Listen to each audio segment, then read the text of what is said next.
Hello, and welcome to Overcome, a mental health podcast, a place where you can freely share your stories. Tonight's guest is Nate Pope. I'm very excited to have Nate on tonight. He is on deals with the cutting edge of rehab from post-concussion syndrome or mild traumatic brain injury.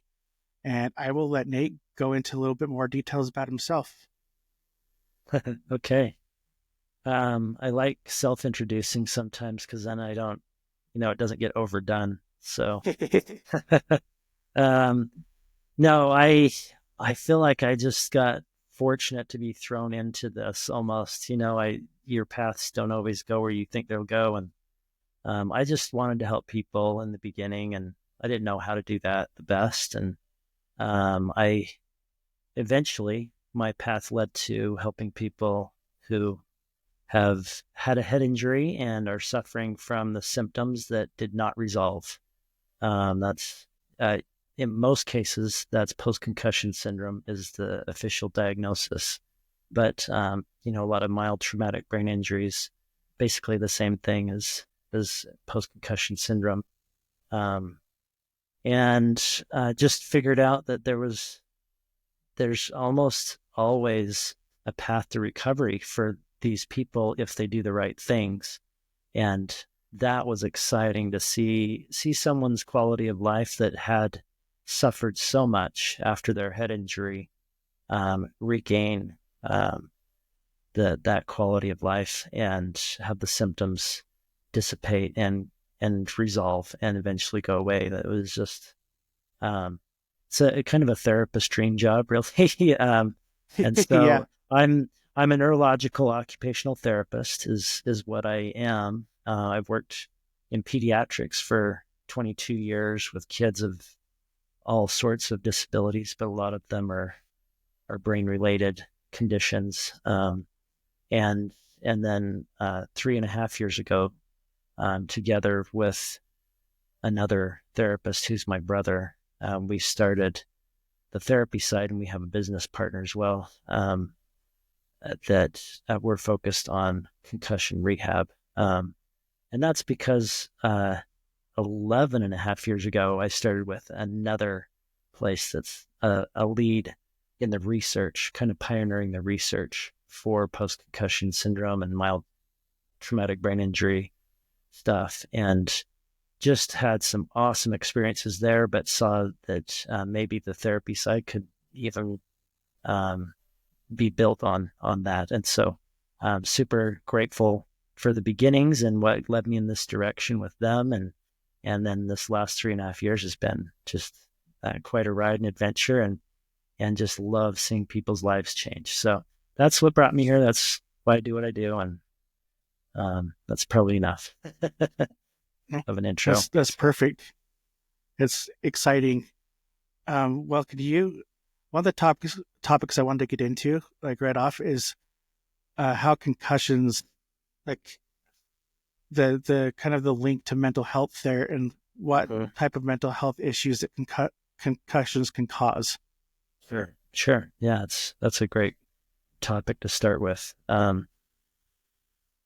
Boy, it's a little bit of a heavy topic sometimes too, because the severe end of that could even be suicide. When the quality of life um, goes so low that you just can't see a way out, and um, you've hit your head, you've gone to every professional, most of them go, through the medical because I hit my head. It's probably my brain. Something's wrong. And they get an MRI and it says they're fine. 90+% of the people who have hit their head have symptoms that don't resolve, have MRIs that say you're fine. And that is discouraging because they know they're not fine. They've got symptoms, a myriad of symptoms, headaches and memory issues and dizziness, lightheadedness, blurry vision, word retrieval challenges, and then the whole emotional, mental, the dysregulation stuff, which leads to anxiety, depression, irritability, um, apathy, just lack of motivation, and just feeling maybe really emotional. Just all of those things are really often, more often than not, part of post-concussion syndrome, which is what happens when you've hit your head and you have unresolved symptoms. The MRI is right. Your brain is healthy brain tissue. Where it's wrong is that you can have healthy brain tissue not working right. Certain parts of your brain are not doing the job they were designed to do. They're knocked off line, so to speak, with that impact. And what happens is other parts recognize the urgency of needing to still function, and they can take over those jobs, and they compensate and do the job a job they weren't designed to do. You can see this on functional MRIs, not a regular MRI, but you can see the blood flow going to the wrong parts of the brain, and not enough blood going to the parts that are designed to do those tasks. It's cool that our brain can compensate that way, but it's not cool when it doesn't reset. And in most concussions, about 70 to 75% of those just resolve on their own without any extraordinary interventions even. People get concussions and mild TBIs quite frequently and recover without more than just a little bit of therapy. But that's still a pretty big population, 30 percent, 25 to 30%. If you've had more than one concussion, of course, just your chances go up, that percentage. Yeah. So you're very likely, if you've had multiple concussions, that you have some symptoms that haven't fully resolved. And you have healthy brain, in terms of healthy brain tissue, just not doing its job right.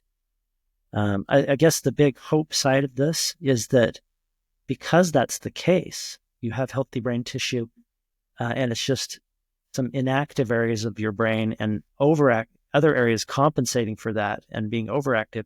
That's totally resolvable. That is, therapy can re-engage the areas that have disengaged. And when that happens, just symptoms start going away, because the thing that causes the symptoms is that the brain parts of it are just not doing what they're supposed to do, and the parts that are taking over are not great at it.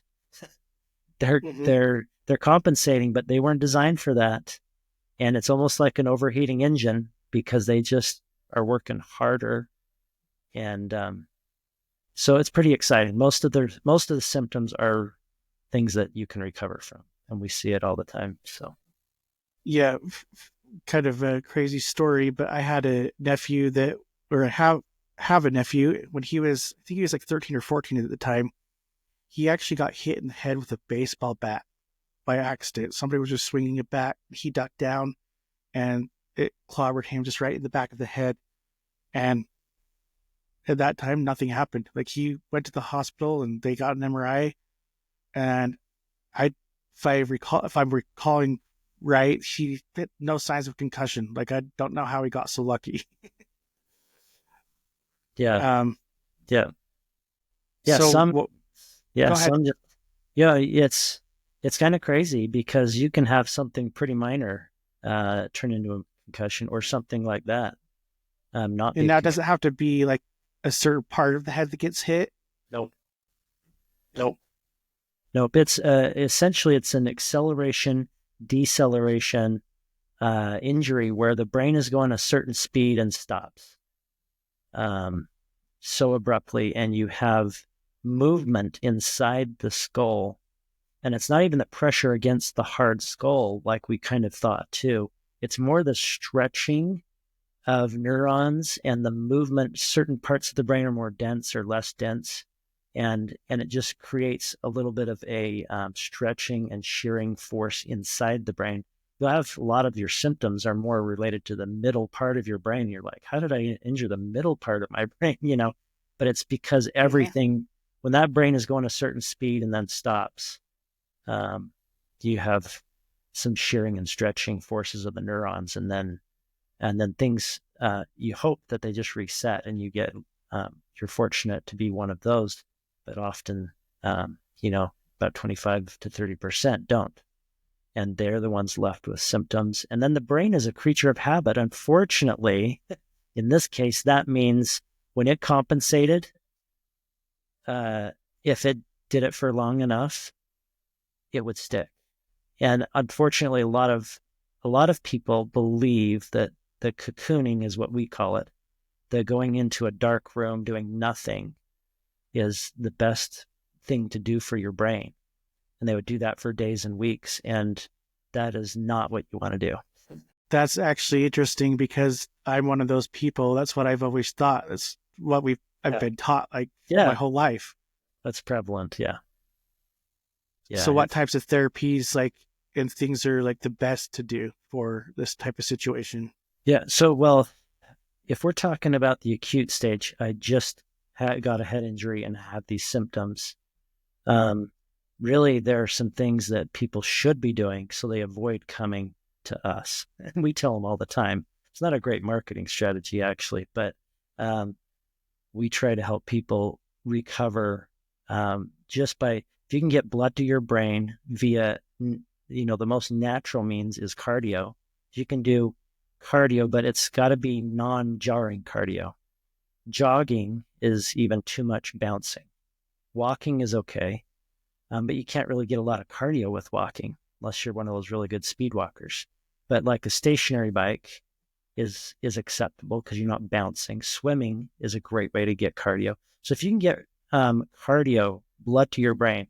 So this is, you can see, very different from sitting in a room doing nothing, a dark, quiet room doing nothing. Now, the dark is a problem because you're eliminating visual stimulation.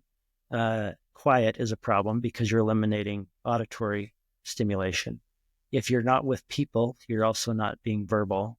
So you're basically depriving yourself of visual, auditory, verbal, and vestibular proprioceptive. Those are like the movement centers. You're depriving yourself of all stimulation and hoping your brain will reset.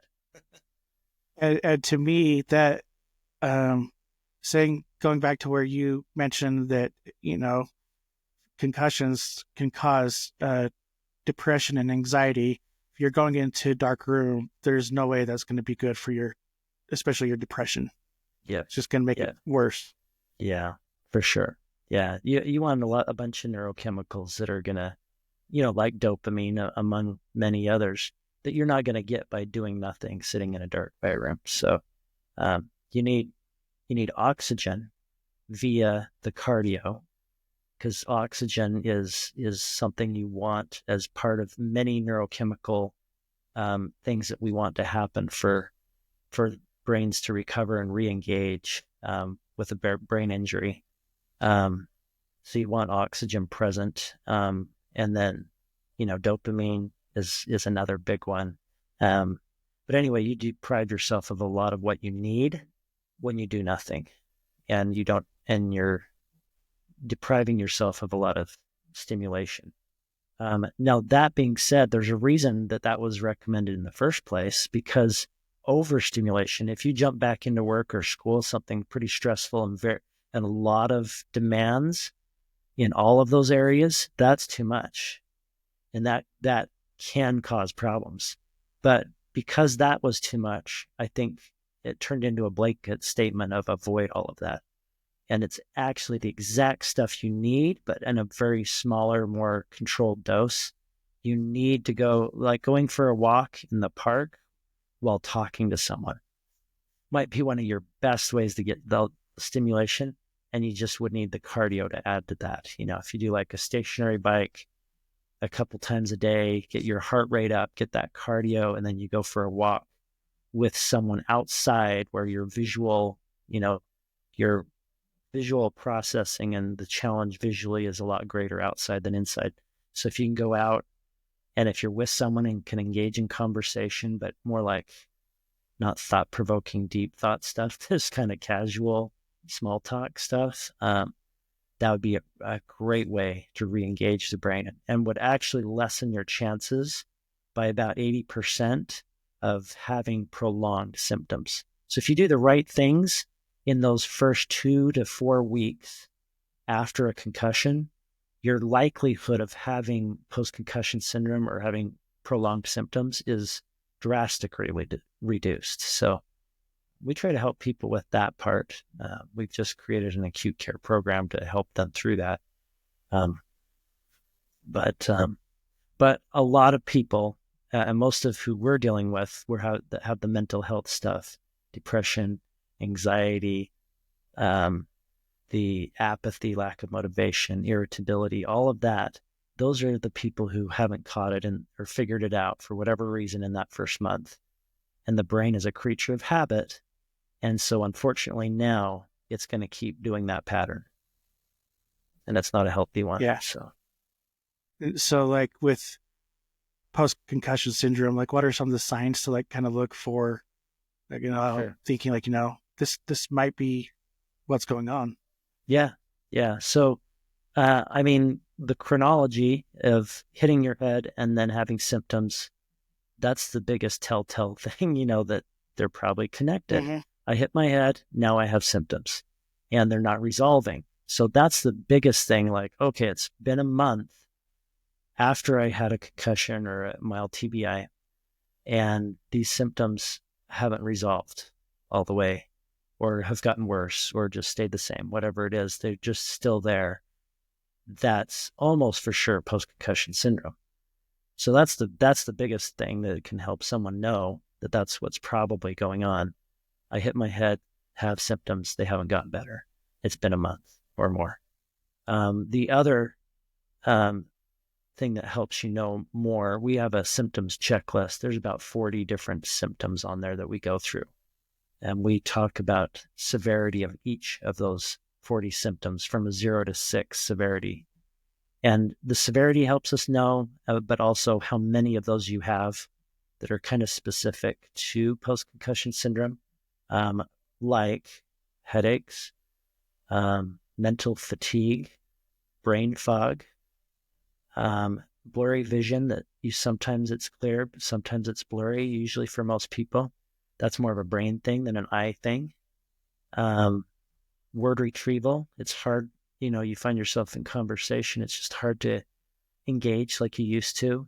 You can't come up with the words, those kinds of things. You could have some more like physical symptoms like nausea, balance issues, lightheadedness, light sensitivity and noise sensitivity are also very characteristic. And then I mentioned all the, emotional dysregulation, anxiety, depression, irritability, apathy or lack of motivation, and just feeling less or feeling really emotional more than normal. But you might also have physical fatigue. Let's see, what are some others? Sleep. So if your sleep habits are messed up big time in any way, can't fall asleep, can't stay asleep. When I wake up, I don't feel like I got good sleep. Like I'm drowsy during the day and I didn't used to be. Those are some signs. And then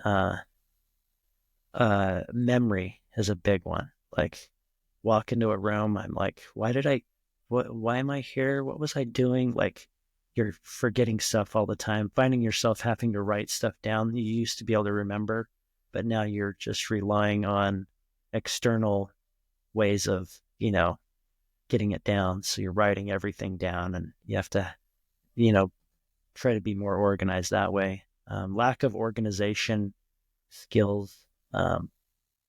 There's more on the list, but that's some of the bigger ones.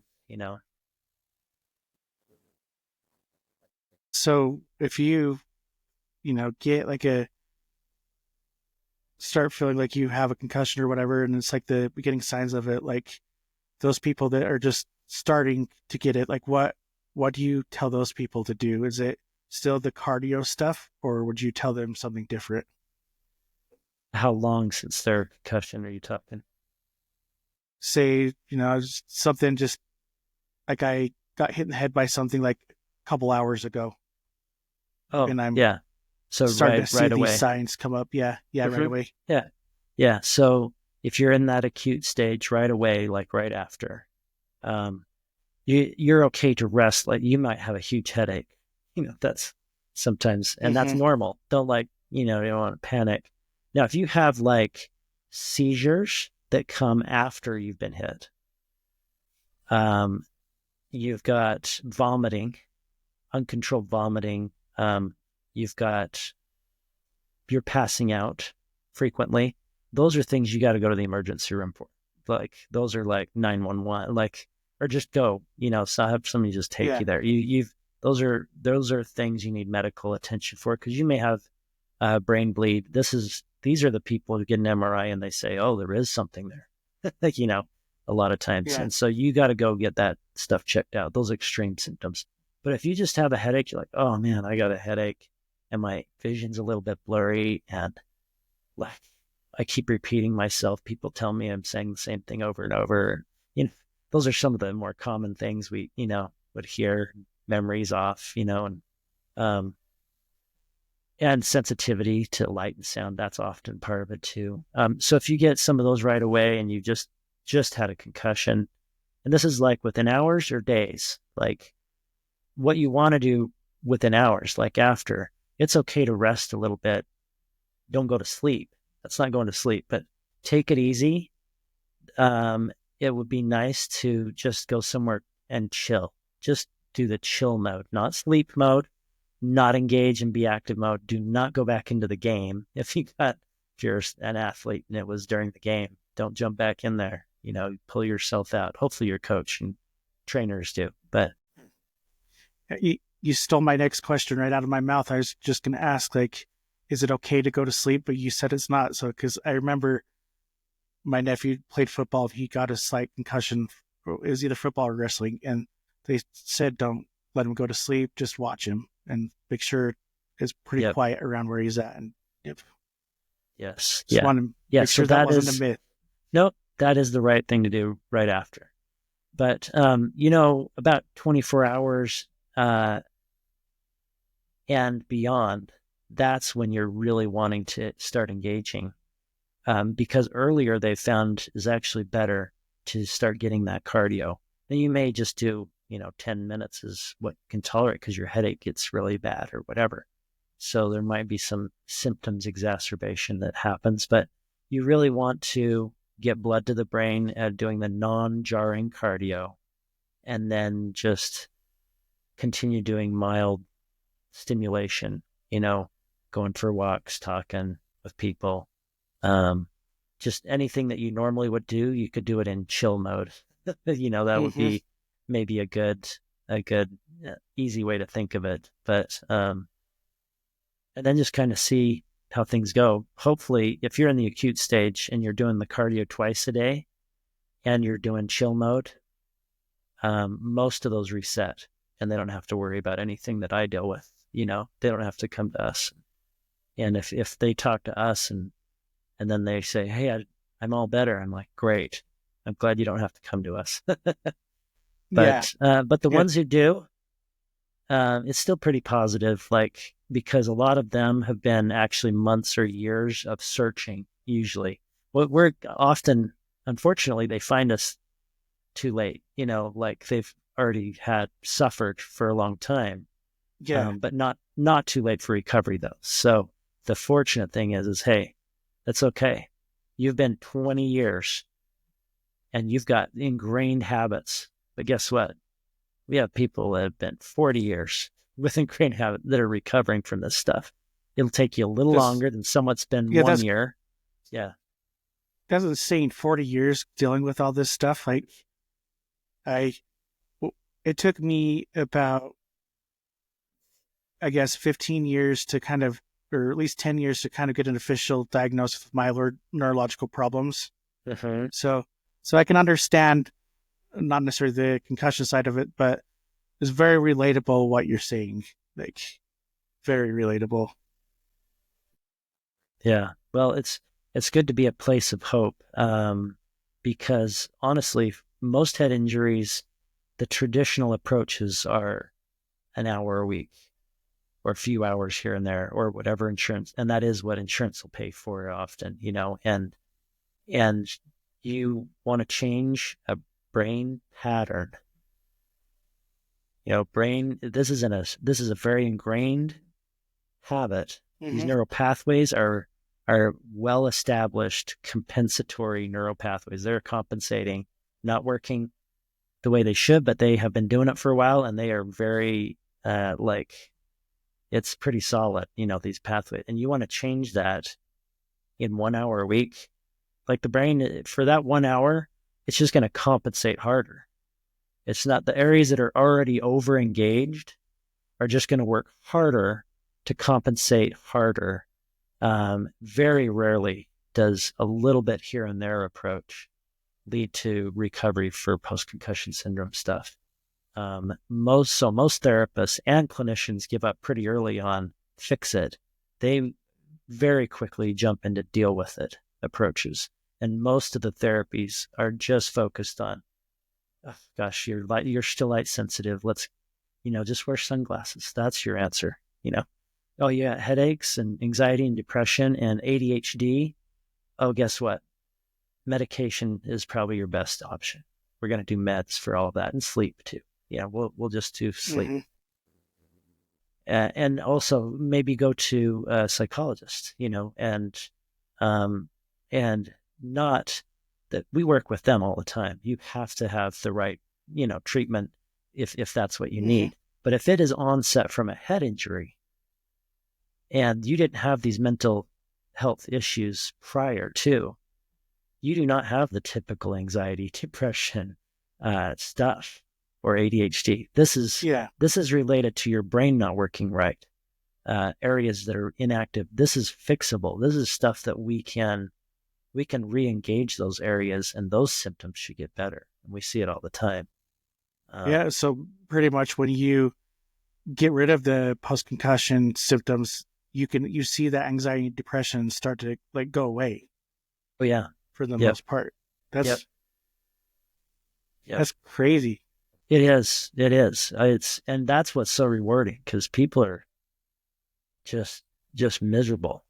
They didn't ease into this either. It's like I was fine, and now I have anxiety and depression and all these things because after I hit my head, and their coping skills are really non-existent because they haven't had to deal with it.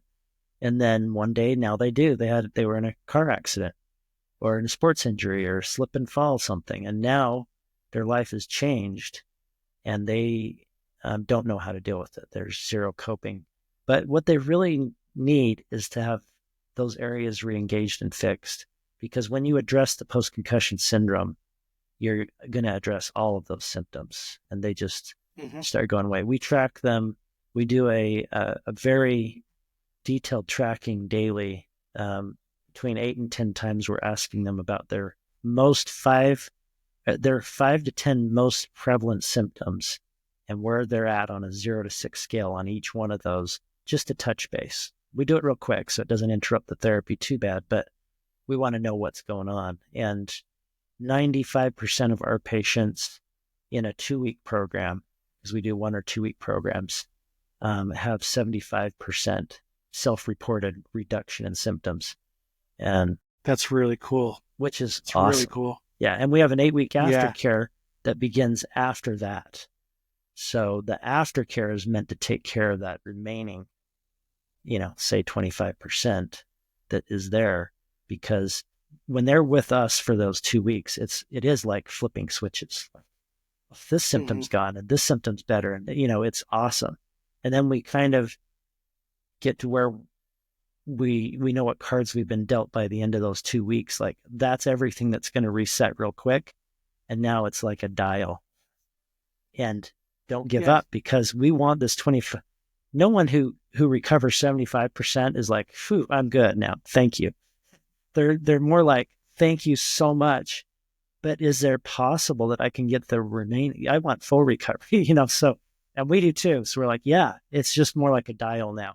It's not like flipping switches. So we give them a very detailed program, tailored to their hobbies and their interests and their work and every school, whatever they've got going. We just make it work with their life. And they don't have to do a lot each day, but they do need to do a few things every day. And we follow them for 8 weeks. just to make sure that by the end of the 8 weeks, they have habits and lifestyle changes that they've been able to make. They're doing brain healthy activities on a daily basis that are just part of the stuff, hopefully, that they enjoy or would do anyways. And they're getting closer, if not meeting that 100% recovery by the end of the 8 weeks. So, and once you find that kind of the answer to whatever issue you're going through, whether mentally or physically, it's like you want to go the distance. You want to push yourself and be like, you know what, this is awesome. I'm feeling so much better. Yeah. Keep rolling. I love that. We feel that way. They feel that way. Yeah. It's fun. Speaking of brain activities, though, like what are some like good, like basic brain activities just to like keep your brain healthy? So it's kind of funny because a lot of the therapies out there for years, and many are still, most still do this. If you go to physical therapy, you're going to focus on, balance and strength and range of motion and those sorts of things. If you go to vision therapy, you're going to focus on the vision stuff, vision therapy. And if you go to speech therapy, you're going to be, talking and listening and going back and forth. But most of them don't incorporate the other things with their therapy. But most real life activities. So I'm like a pickleball lover. So let's say I'm out playing pickleball. I'm not having to engage visually and then move my body and then call out to my partner that don't hit that, it's out ball. I'm doing it all together at the same time, and therapy should resemble that. That's what life, that's the demands we have in real life. Therapy is going to be more effective if it is a whole brain kind of therapy. So everything we do in our clinic, almost everything, the entire time, and we do 7 hours a day in clinic time for 5 days, Monday through Friday, and then 2-week program, another Monday through Friday. So you feel like you're living in the clinic a little bit, but it's awesome. There's a ton of results in that time. But almost every one of those activities is engaging the body movement and balance centers of the brain. So you're moving, you're doing something, you're on your feet doing something while there's a visual challenge that's pretty high. Maybe you're catching a ball that's being thrown to the opposite side of your body. You have to reach across and catch it. While we're probably engaged in conversation that's pretty thought-provoking or challenging that way.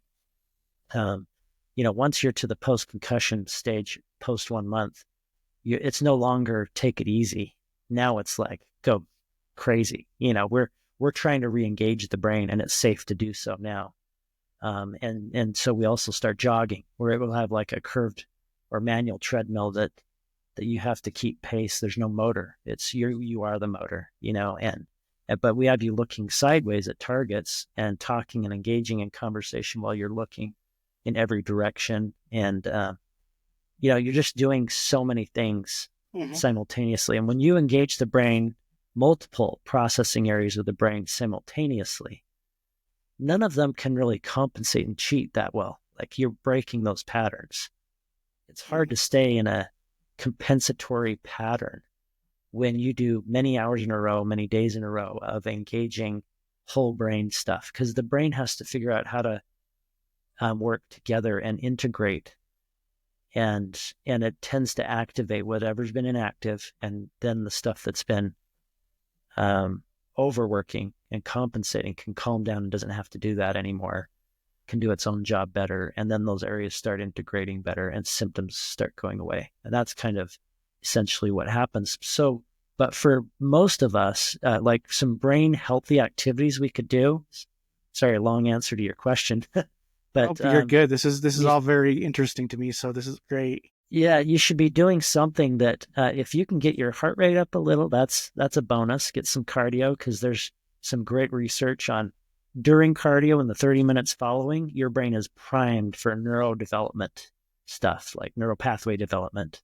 And that's part of recovery as well, but it's also part of just new learning if you're a student or whatever, do cardio right before you study. That's a great idea. But anyways, if you can get cardio as part of it, and then do like what we call multi-sensory integration activity. That's multiple areas of the brain that are processing information and having to integrate it. So multi-sensory integration is what we do at our clinic. And you can find natural activities, but sometimes tweaking them a little bit. So, if you're let's say you're going for a walk, maybe you do some interval training and do a little bit of jogging to get that cardio too. But then you're walking, but you're maybe with somebody and you're like Sherlock Holmes on a little walk or a hike. Let's say you're going on a hike. And you just have to visually take in don't go tunnel vision, go the opposite. Like I'm Sherlock Holmes. I'm trying to take in everything I can visually and also everything auditory. I'm going to listen. I'm going to see and hear everything and try to think about what I'm seeing and hearing while I'm walking. So I'm moving my body. I'm on uneven terrain. So my brain, when you're on uneven terrain, your brain has to process where your feet are a lot more than when it's on flat. And so it's a very much more brain involved. You can go autopilot if you're on a sidewalk or pavement, but if you're on a trail, or on uneven grass or something like that, then the brain has to be more engaged. And so if you're talking with someone while you're on uneven terrain and you're visually noticing everything, then you're going to be just naturally, it's not even going to feel like therapy. But that kind of activity is engaging body, vestibular, proprioceptive information. Those are the balance centers, where my body is in space. They're going to be engaged at a high level when you're moving your body on uneven terrain. The visual part, if you're looking for the birds and the trees and you're thinking about them, like, oh, I wonder what that bird or that dog is or that tree or whatever, you're visually engaged. Or, oh, there's my neighbor, and what's he doing wearing that? That doesn't match his pants, or I don't know. You're just thinking about what you're saying, right? And then, Yeah. And then you're like talking. Awesome if you could talk with someone and go with someone. That's the ultimate, because then you're also having to listen to what they're saying, think about what they're saying, engage in conversation. That's a whole brain activity, but it's pretty natural and is very healthy. As people get older, they can not only go on a walk, which we already know is really healthy, they can go on a walk with somebody and talk. Walk and talk. And also try to notice everything and connect with the environment visually, as you're going. Those are some simple things that, people can do. There's a million other things, but you could take almost any sport, like pickleball, for example. It's naturally going to challenge you plenty visually and with your body, balance and movement, but it doesn't challenge you as much for the auditory verbal stuff, So you have to change that a little bit. Oh, I got to call things out for my partner.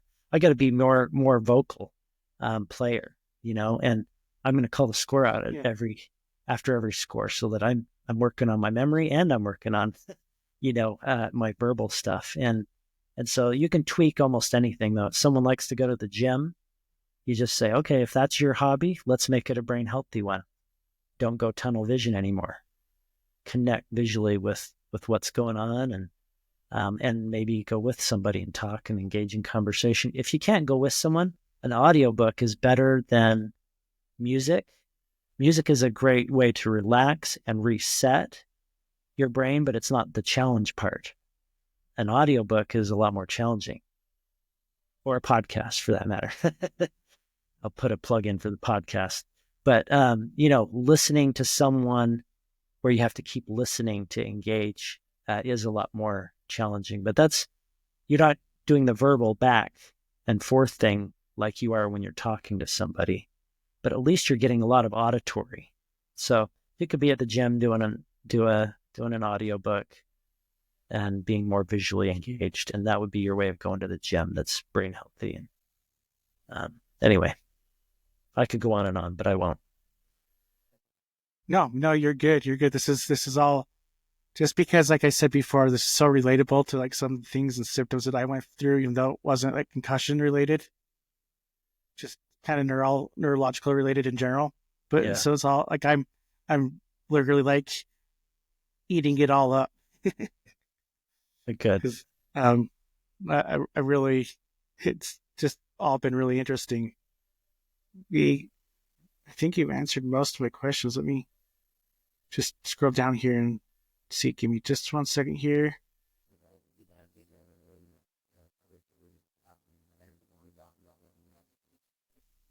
Here's what I think you kind of touched base on this, but so if you have repeated, well, let me rephrase this.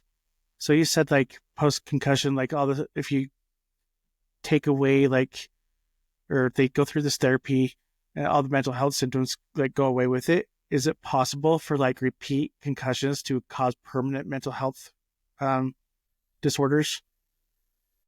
Um, yes, but it's not as like you hear about, for example, your professional football players, um, CTE. Like there's different levels of concussion. If you're getting 20 concussions in a day because or impacts, small little impacts like a lineman would that plays in the NFL or something like that, or you know MMA stuff, or there's a few people out there that are getting a lot of head trauma uh, that are in a different category of their own, and those are often the ones that end up with those permanent conditions, which really can't tell Mm-hmm. without an autopsy that they had it. Although you can kind of guess they do because of all of the symptoms that they're having. They're more extreme. As far as multiple concussions, I've had patients upwards of 20 concussions, um, that have made full recoveries. It's at what the research shows is that if you have reset your brain, let's say you go through therapy and you've reset and you go for it through a period of time with no symptoms, your brain is almost like it hasn't had a concussion. And the next concussion is like starting afresh. What's harmful is when you have subsequent concussions and you're not recovering from the previous, because then there's a cumulative effect. And so your symptoms get worse and worse, and your post-concussion syndrome gets worse. And you're already in post-concussion syndrome and you're getting more concussions. And so if you have unresolved symptoms and issues, and you want to continue playing your sport or doing your activity or whatever it is, you got to get those fixed. You need to do the right kind of therapy, which in my opinion is an intense approach, many hours in a row, many days in a row, doing the kinds of things we do in our clinic. We do free consultations. So it's really like people just call and talk to us. We set up a consultation. We'll go into details of what they're experiencing. It's probably the easiest way for someone to get some valuable free information. There's zero pressure or obligation to come to us. We just like to educate at that point, and Yeah. and so we can just help people know. But yeah, usually you don't have to worry too much. Like, oh man, I got permanent debt, but you don't want cumulative issues. So you gotta get it treated. It will get worse, and it will be a little bit harder to deal with. And a lot of the people who end up on the really bad side of that, with either really poor quality of life in the end or suicide, they are ones that just didn't get it treated and just kept going and or didn't know where to go or what to do.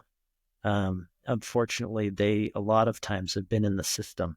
That's what I would call it, where they're getting the 1 hour a week, and it's just not doing it, and they're mostly using live with it approaches and not fix it approaches. And unfortunately, most head injury stuff.